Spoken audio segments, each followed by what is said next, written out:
Joining us is the gorgeous Sonali Bendre, who's back with a very special show, her OTT debut, The Broken News. So please tell us about how did it happen. The first thing about it is I like the script, I like the character I'm playing, I like what the show is saying.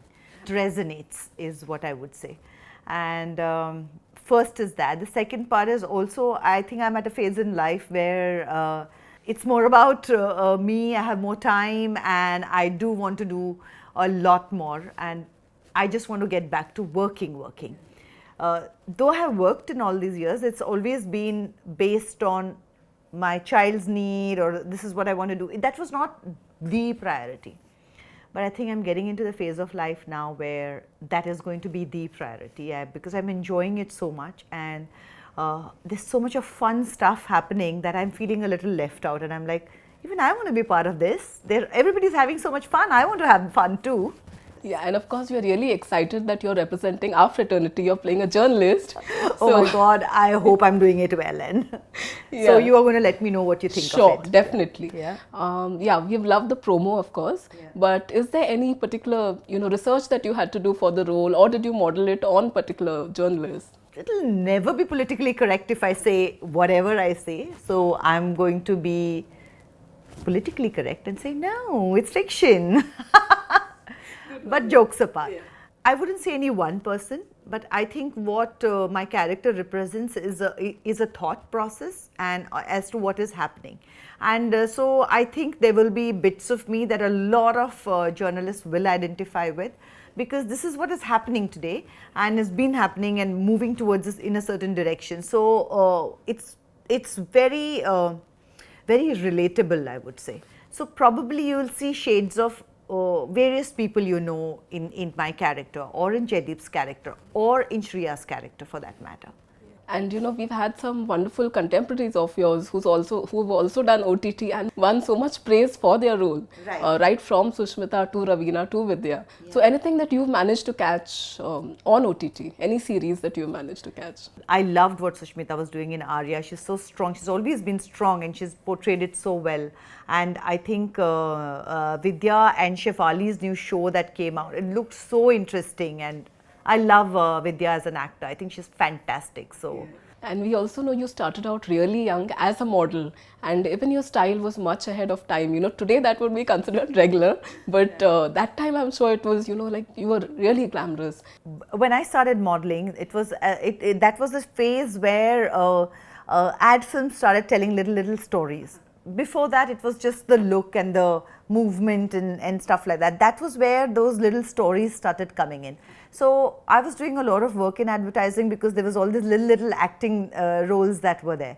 I was a bit scared to do ramp, quite frankly. It felt I'd heard so much about it and I was very intimidated by everything that goes on live shows, and so I just avoided those. I was doing more than enough over here, and so that was the next thing. As soon as those ads started coming out, I just started getting a lot of roles. So I moved on to doing movies, and that's how it went on.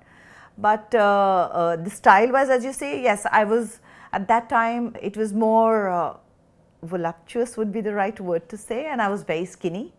And everybody had lovely curls and I had poker straight hair. So in that sense it was, yes, very different. And when I would always wear the bodycons and the baby doll dresses and they were just me, yeah. But it was more like I was comfortable in it and I enjoyed wearing it. And but we never had so many pages which would talk about the style and stuff like that. Yeah. And there was so much that was happening. I wish we had people noticing all of that now. When I look back, yeah. I remember walking onto the sets, I was always like in my cropped t-shirts, track pants and my hoodies.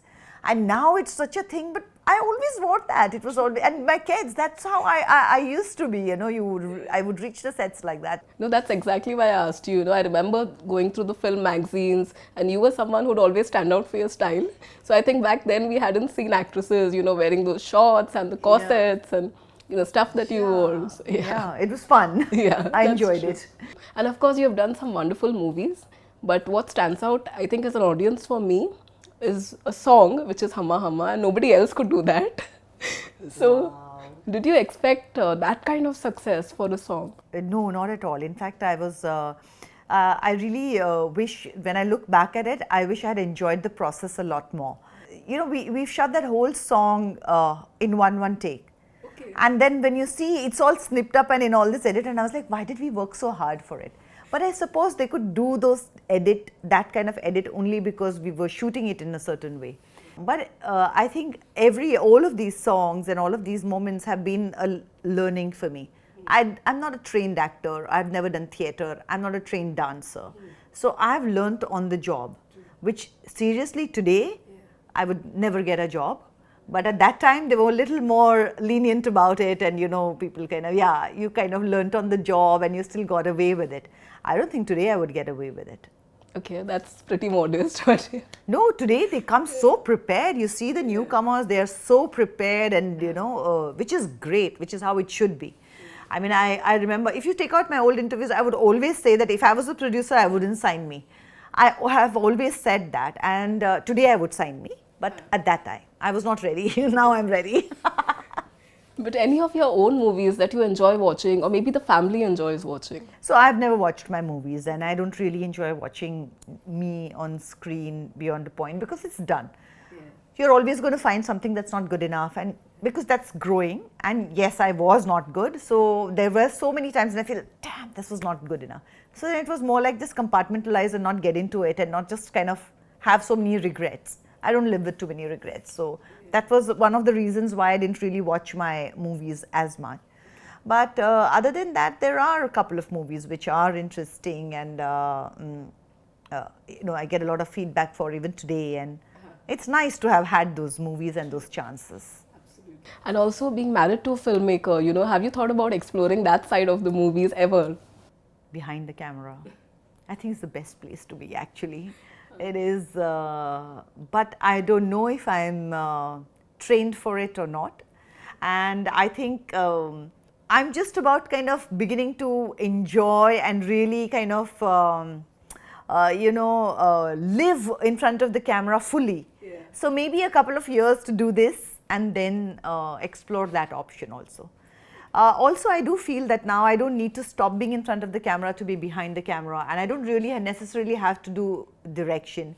Having a filmmaker husband, having a company that is into content production does help with that creative side for me also. So is that something, movies that you'll discuss, at home as well, or is that something you'll just keep away?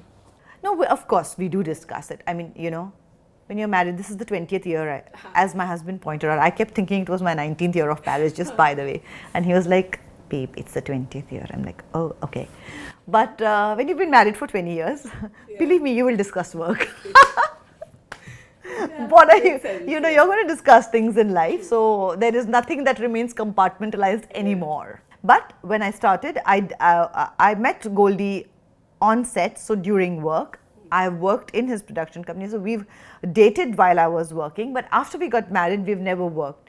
And I did feel at that point of time, I don't think both of us were ready for it, and we kept feeling that either we'll have a marriage or we'll have that project. I didn't think we would be able to kind of do that together, so we kind of kept that away. He did his work, I did my work, and we never really kind of interfered in each other's work. But I think we've reached a point where if he has something great, I would love to do it. If he doesn't have something great, I would say, please Goldie, find something great soon. Okay. I'm ready. Subscribe to Midday India. Get direct notifications on all our videos by clicking on the bell icon.